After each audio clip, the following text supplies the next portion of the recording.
BNP দেশীয় অস্ত্র নিয়ে মহড়া দিয়া বাজারে মাইক নিয়ে ঘোষণা দিতেছে বাজারের খাজনা তাদেরকেই দিতে হবে।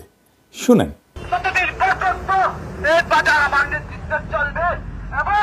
আপনাদেরকে আমি দয়া করে বলছি, দোকানদার ভাইয়েরা আজকের থেকে আপনারা খাজনা দেওয়া শুরু করবেন। এখন এই মুহূর্তে আমার লোকজন খাজনা উঠাবে, কেউ বাধা সৃষ্টি করলে তাকে প্রতিহত করবো, তাকে তার অনেক প্রসারণ দিতে হবে।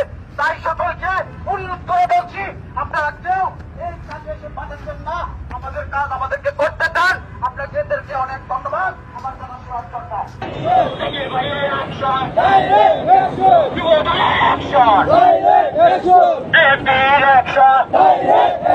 আওয়ামী লীগের দালালরা হুঁশিয়ার সাবধান।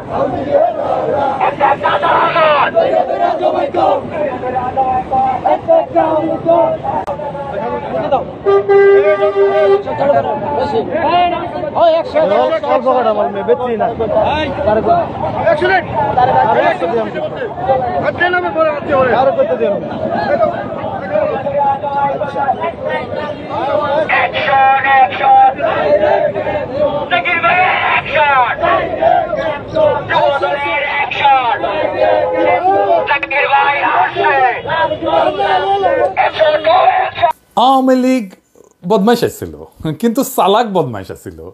এরা তো দেখতেছে বেকুব টু দি পাওয়ার ইনফিনিটি। আবার দেখেন, আগে বলছিলাম না ওয়াজের স্টেজে উঠা আওয়ামী লীগের মতো বেদ্যবি করতো বিএনপি, আজকেও দেখেন কেমন বেদ্যবি করিচ্ছে ওয়াজের স্টেজে উঠা। আচ্ছা, আমি বিএনপির নাম নিয়ে কোনো কথা বলেছি? আপনি কাকে? আমি কি বিএনপির নাম নিয়ে কথা বলেছি?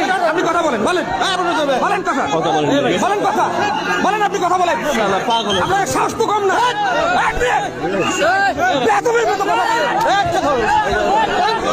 এরপরে বেদ্যবি করতে আসলে ধোলাই দিবেন একেবারে। একটা জায়গায় ধোলাই খেলে না সারা বাংলাদেশে সাইজ হয়ে যাবে। সেদিন দেখলাম ঠাকুরগাঁয়ের বিএনপি নেতা বলতেছে মির্জা ফখরুলের সমালোচনা যদি অযৌক্তিক হয় তাহলে বাড়িঘর থাকবে না। শুনেন, যৌক্তিক সমালোচনা করবেন, আমরা আপনাদেরকে বাহাবা দিব, ধন্যবাদ দিব। মিথ্যা সমালোচনা করবেন, আমরা আপনার প্রত্যেকটা মানুষের নৈতিক দায়িত্বের প্রতিবাদ করেন। কাউকে ছাড়ে দেওয়ার সময় নেই। তবে একটা জিনিস, মির্জা আলমগীরকে নিয়ে যে কথা তুলবে, আঙ্গুল তুলবে, বিশেষ করে এই অঞ্চলে ওর বাড়িঘর আমরা রাখবো। এ বেড়ার নাম মতিউর রহমান, ঠাকুরগাঁ সদর উপজেলার বিএনপির নেতা। যৌক্তিক আর অযৌক্তিক কেমনে বুঝবে? কে ঠিক করবে? বিএনপি তো ঠিক করবে। আর অযৌক্তিক হলে বাড়িঘরে হামলা করবে। রাজনীতিতে সমালোচনা থাকবে না? সমালোচনা তো থাকবেই, অযৌক্তিক সমালোচনাও থাকবে। সমালোচনা যদি অযৌক্তিক হয় তাহলে সেটা জনগণ ধরতে পারবে না? অবশ্যই পারবে ধরতে। তাহলে জনগণের উপর সে আস্থা রাখতে পারতেছে না কেন? এরা উপজেলার নেতা, এরা তো শিখে বড় নেতা দেখে, তাই না? আগা হাল যেদিকে যায় পিছা হাল সেদিকেই যায়, তাই না?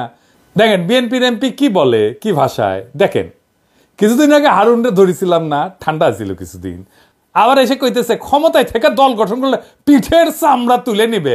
ভাষা বাদই দিলাম। ক্ষমতায় থেকে রাজনৈতিক দল তো খোদ জিয়াউর রহমান করছেন। হারুন যেই দল করে সেই দলের জন্ম ক্ষমতা থেকে। ছাত্ররা কিন্তু খুবই স্পষ্টভাবে বলছে যে তারা দলে যুক্ত হইলে, রাজনৈতিক দলে পদ ছেড়ে দিবে, উপদেষ্টা পদ ছেড়ে দিবে। তাও ভয় যায় না এদের। সমস্যাটা কই? মানে ওরা কি বুঝে না? মানে ছোটবেলায় কি আয়োডিন কম খেয়েছিল হারুন, নাকি বেশি খাইছিল? তো বিএনপির নেতা কর্মীরা ইনকা বেপরা হয়ে উঠছে কেন? টাকা কামানোর জন্যে, আর অন্যকে হুমকি দেওয়ার জন্যে। এই দখলের উৎসবে মানুষজন তো টেম্পু স্ট্যান্ড দল বলে বিএনপিকে খোটা দেয়। তো দেখি আসলে ব্যাপারটার মধ্যে কি লুকায় আছে। এর কারণ হইতেছে যে বিএনপির দল চালানোর মতো কোনো একটা আর্থিক ব্যবস্থা নাই। এই যে চাঁদাবাজি আর টেন্ডারবাজির অভিযোগ, তার আসল কারণটা কিন্তু ওইখানে। এই অভিযোগগুলো যে বিএনপি শত্রুরা বাড়ায় বাড়ায় বলতেছে তা কিন্তু না। জামাতের ব্যাপারে চাঁদাবাজির কিন্তু দুই একটা নিউজ হয়, অভিযোগ আসে, কিন্তু এটা বিএনপির মতো ব্যাপক না। কারণ জামাতের দলের একটা ইকোনমি আছে, একটা আর্থিক ব্যবস্থা আছে, তার কর্মীদের পালার মতো। বিএনপির নেতারা টাকা কামায়, কিন্তু টাকার আয়টা তার নিজের। পাচার হয়তো করে না, কিন্তু টাকাটা তার নিজের। এর একটা অংশ তারা হয়তো পার্টিতে চাঁদা দেয়, বড় জোর নির্বাচনের সময় কর্মীদের হাতে কিছু টাকা দেয়। বছরের বাকি সময় নেতা কর্মীরা কিভাবে চলবে, পরিবারের ভরণ পোষণ কিভাবে হবে, কোরবানি কিভাবে দেবে, বাচ্চাদের 2 দিন চিকেন ফ্রাই কিভাবে খাওয়াবে, সে ব্যাপারে বিএনপির কোনো নজর নাই। বিএনপির কর্মীরা নিম্নবিত্ত পরিবারের ছেলে মেয়ে, তাদের নিয়ে, তাদের ভবিষ্যৎ নিয়ে দলের নেতাদের কোনো চিন্তা আছে বলে মনে হয় না। আছে কি? আপনারাই বলেন, করে চিন্তা না? বিএনপির এই কর্মীরা মাঠ পর্যায়ে, তৃণমূলের কর্মীরা বেশিরভাগই ঘরের খাইয়া বনের মস্তারায়, কিন্তু সেটার তো একটা লিমিট আছে, তাই না? তাইলে দলের নেতাদের উন্নতি, তাদের আয় রোজগার বৃদ্ধি, তার সাথে সাথে কর্মীদের এবং দেশেরও উন্নতি হওয়ার কথা, তাই না? বিএনপির বেলায় কিন্তু সেটা দেখি না। তো জামাতের বেলায় দেখা যায়, কিন্তু জামাতের বিশাল বিশাল আর্থিক ইনস্টিটিউট তারা তৈরি করতে পারছে। আমরা পরবর্তীতে এটা নিয়ে আলাপ করব। কিন্তু ধরেন বিএনপির ব্যাপারে দেখি, বিএনপির কোনো ইনস্টিটিউট আছে, প্রতিষ্ঠান আছে? ধরেন হাসপাতাল, ডায়াগনস্টিক সেন্টার, ওষুধ কোম্পানি, মানে জামাত যেগুলো করে আর কি, ব্যাংক, গার্মেন্টস, মার্কেট, স্কুল আছে, বিশ্ববিদ্যালয় আছে, টিভি স্টেশন আছে, ব্যাংক আছে, হোটেল আছে, রেস্টুরেন্ট আছে, এমনকি নাটকের দল, গানের দল আছে? নাই। ইকোনমিক, কালচারাল, ইন্টেলেকচুয়াল কোনো অ্যাসেট নাই। সংবাদপত্র আছে, কুরিয়ার সার্ভিস আছে, আইটি ফার্ম আছে, কনসালটেন্সি সার্ভিস আছে, রিসার্চ সেন্টার আছে, থিঙ্ক ট্যাঙ্ক আছে? নাই। কর্মী থেকে বুদ্ধিজীবী পর্যন্ত কোথাও প্রফেশনালি এনগেজ হওয়ার কোনো ব্যবস্থা নাই বিএনপির লোকদের। বিএনপির কয়টা প্রতিষ্ঠান আছে যেখানে তাদের কর্মীরা চাকরি পায়? বিএনপির শক্তিশালী শ্রমিক সংগঠন কোথায়? জামাত তো বিএনপির চেয়ে ছোট দল, জামাতের যতগুলো হসপিটাল আছে তার তো 10 গুণ হাসপাতাল থাকা উচিত বিএনপির, তাই না? 10 গুণ বাদ দিলাম, জামাতের যতগুলো আছে ততগুলো হাসপাতাল নাই কেন বিএনপির? বিশ্ববিদ্যালয়, স্কুল, কোচিং সেন্টার, সারা দেশে কোনো হোটেল আছে, কারখানা আছে? বিএনপি কর্মীরা কেন স্বাভাবিকভাবে জানে না যে অমুক প্রতিষ্ঠানে গেলে আমার চাকরি হওয়ার কথা? জামাত ইসলামী ব্যাংক তৈরি করছে, ক্ষমতা যাওয়ার অনেক আগে, ইবনে সিনা করছে 80-র দশকে। আর একটা কারণ, এই সমস্ত প্রতিষ্ঠান থাকা রাজনৈতিক দলের জন্য খুবই দরকারি, কারণ পার্টির কর্মীদের কাজের মধ্যে থাকা দরকার।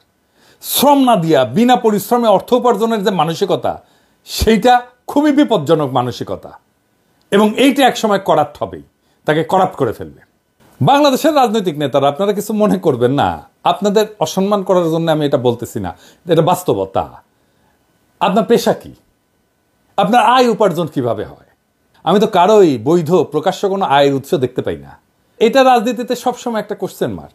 বিনা পরিশ্রমে টাকা উপার্জনের উপায় থাকলে দলের কর্মীরা অসৎ কাজে জড়িয়ে পড়ার সুযোগ পাবে। মানে ক্ষমতা আছে কিন্তু কাজ নাই, এরকম মানুষজন বিপদের কারণ হয়ে দাঁড়াবে। তো তাদের মাথায় শয়তান বাসা বাঁধবে সহজেই। আমি পেশার খুব গুরুত্ব দিই। মানে দেখবেন যে ফেসবুকে এসে অনেকে রাজা উজির মারে না, আমি অমুক, আমি তমুক, প্রচুর জ্ঞানের কথা বলে। ওর একটা লিঙ্কডইন প্রোফাইল খুঁজে বের করবেন, তাইলে বুঝবেন যে ও আসলে প্রফেশনালি, পেশাগতভাবে সে কি করে, কোথায় করে, কাদের সাথে কাজ করে, তার নেটওয়ার্কের মধ্যে কারা কারা আছে, এটা দেখবেন। এটা খুব জরুরি। আপনি অনেক দেখবেন মানে রিসার্চ আর পিএইচডি অমুক তমুক মেলা কিছু করে ফেলছে, লিঙ্কডইনের কোনো প্রোফাইলই নাই, বুঝছাও? তার মানে ও কিছু করে না, কিচ্ছু না, বা যা করে সেটা বলতে চায় না সে। বুঝতে পারছেন? এটা যদি চিন্তা করে দেখেন যে বাংলাদেশে সমাজের নিচ থেকে উপরে ওঠার ভালো কোনো রাস্তা নাই। এক প্রজন্মের মধ্যে নৈতিকতার সীমার মধ্যে এক শ্রেণী থেকে আরেক শ্রেণীতে যদি উঠতে চায়, সেটা প্রায় অসম্ভব ব্যাপার। এই বাস্তবে যদি এটা আপনি করতে চান, তো একটাই মাত্র পথ খোলা আছে, সেটা রাজনীতি। রাজনীতি করে আপনি প্রচুর টাকা কামাইতে পারবেন, আপনার আর্থিক অবস্থা যাই থাকুক না কেন, তাই না? এটা খুব বিপজ্জনক একটা দেশের জন্য, খুবই বিপজ্জনক একটা দেশের জন্য। এই জন্যই বাংলাদেশের রাজনীতি দাঁড়াইতে পারে না, রাজনৈতিক দলগুলো দাঁড়াইতে পারে না, শক্তি অর্জন করতে পারে না। এই সিন্ডিকেট ভাঙতে হবে। কিন্তু রাজনীতিকে একমাত্র পথ হিসেবে যারা দেখে, যারা রাজনীতি শুধু করে, তাদের এই বাস্তবতাটা বুঝতে হবে এবং তাদের জীবিকা নির্বাহের দায়িত্ব নিতে হবে। নাইলে কর্মীরা বিএনপির রাজনৈতিক প্রতিপক্ষদের কোলে গিয়ে উঠবে, অথবা চাঁদাবাজি মারামারি সংস্কৃতি আরো বাড়বে। এই যে বিএনপির লোকেরা, কিছু মনে করেন না, ওরা যে আওয়ামী লীগের লোকদেরকে রক্ষা করলো কি জন্যে? ওইটার স্টেক নিতে গেছে। তারা ওই লোভটা ছাড়তে পারে নাই, ওই টাকার লোভটা ছাড়তে পারে নাই, টাকা পাইছে, তারা রক্ষা করে ফেলছে। বিভিন্ন জেলায় আপনারা দেখছেন না, বিএনপির কাঁধে বেশে আওয়ামী লীগ পুনর্বাসিত হচ্ছে, আওয়ামী লীগকে রক্ষা করছে বিএনপি। কেন রক্ষা করছে? একটা ফাইন্যান্সিয়াল ইন্টারেস্ট ছিল, একটা টাকা পয়সার একটা লেনদেন ছিল, সেই জন্যই রক্ষা করছে। এবং দেখছেন তো, এই যে পেশা না থাকার কারণে, একটা আয় উপার্জনের, একটা সৎ আয় উপার্জনের জায়গা না থাকার কারণে দেশের ভবিষ্যৎ, দেশের রাজনৈতিক ভবিষ্যৎও এইটা সংকটে পড়ে যায়। যে কারণে মানুষ রাজনীতি করে সেটা অর্জনের জন্য ভালো বিকল্প পথ দিতে হবে, শক্তিশালী পার্টির ফান্ড তৈরি করতে হবে এবং পার্টির একটা আর্থিক ব্যবস্থা তৈরি করতে হবে। বিএনপি চাইলে এটা করতে পারে, শুধু বিএনপি না, নতুন দল যারা আসতেছে তারাও এটা চিন্তা করতে পারে। আমি তো জামাতের বাংলাদেশের ব্যবসা প্রতিষ্ঠানের কথা বললাম, আমরা দুনিয়ার কিছু উদাহরণ দেখে আসি।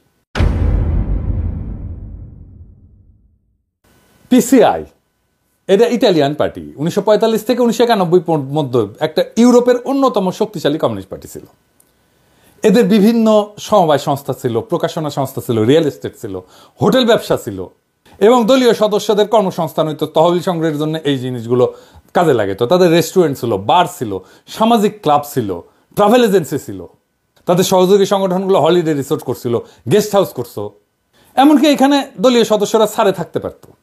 আফ্রিকান ন্যাশনাল কংগ্রেস এএনসির এটার বিনিয়োগ বাহিনী আছে যা বিভিন্ন ব্যবসা পরিচালনা করে এবং এএনসির যে বিনিয়োগ কোম্পানিগুলো আছে তারা হোটেল এবং পর্যটন খাতেও সম্পৃক্ত। বিএনপি বা বাংলাদেশের রাজনৈতিক দলগুলো নিজের ইকোনমি তৈরির জন্য, নিজের আর্থিক ব্যবস্থা তৈরির জন্য কোন পদ্ধতি গ্রহণ করবে সেটা তারাই ভালো জানে। রাজনৈতিক দলের শীর্ষ নেতাদের কর্মীদের ভরসা হয়ে উঠতে হয়। হাসিনার মতো তাদের উপরে জুলুম এবং গায়ের জোরের ছাতা হয়ে ওঠার টাইম শেষ। সেই জন্য নতুনভাবে ভাবতে হবে রাজনৈতিক দলগুলো। তবে এই পদ্ধতির একটা বড় অসুবিধা আছে। আমি সিপিবি ব্যাকগ্রাউন্ড থেকে আসছি জন্য এই পদ্ধতির অসুবিধাটা আমি ভালো বুঝতে পারি। এই সমস্যা জামাতেরও আছে। কি সেই সমস্যা? আসেন একটু বুঝে দেখি। দলের সাথে যুক্ত প্রতিষ্ঠান যদি আমার আয় রোজগারের উৎস হয়, তাহলে আমি ইন্ডিভিজুয়াল এজেন্সি নিয়ে, নিজের একক সত্তা নিয়ে রাজনৈতিক দলে কোনো ভূমিকা রাখার সম্ভাবনা থাকে না, কমে যায়।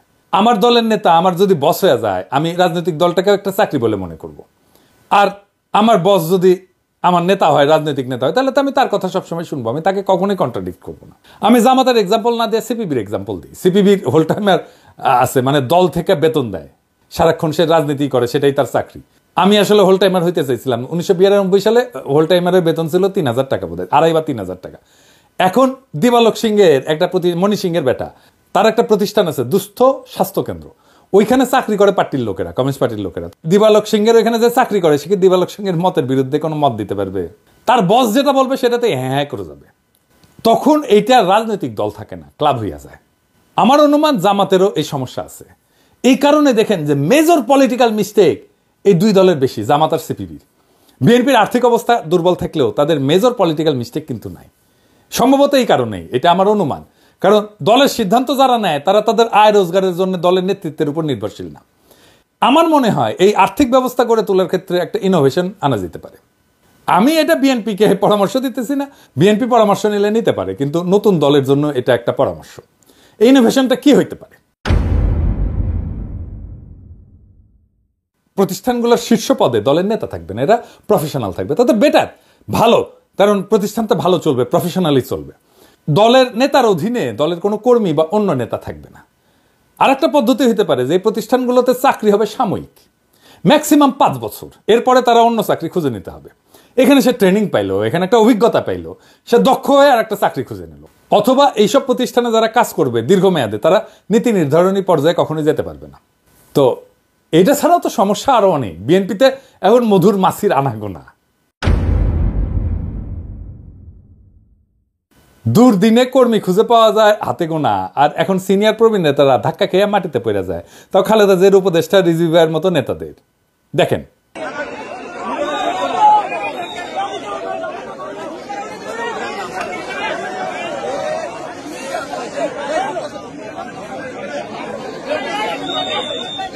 ফুল দিয়া শ্রদ্ধা জানাইতে গেছে, সেটা ভেঙ্গে শেষ। এখনই যদি এই অবস্থা, তাহলে ক্ষমতায় গেলে কি হবে সামনে চিন্তা করেন। বিএনপির স্বাস্থ্য প্রতিমন্ত্রী ছিল, কোষাধ্যক্ষ ছিল, স্বাস্থ্য প্রতিমন্ত্রী ছিল মিজানুর রহমান সিনহা। দলের প্রাথমিক সদস্যপদ প্রত্যাহারের পাশাপাশি রাজনীতি থেকে অবসরে যায় 2020 সালে। ওনার একটা ওষুধ কোম্পানি আছে, একমি ল্যাবরেটরিজ। ওষুধ কোম্পানিগুলো স্বাস্থ্য মন্ত্রণালয়ের অধীনে, ওষুধ কোম্পানি সংক্রান্ত সিদ্ধান্ত নেয় স্বাস্থ্য মন্ত্রণালয়। সেইখানে মিজানুর রহমান সিনহা মন্ত্রী হতে পারেন না, এটা কনফ্লিক্ট অফ ইন্টারেস্ট।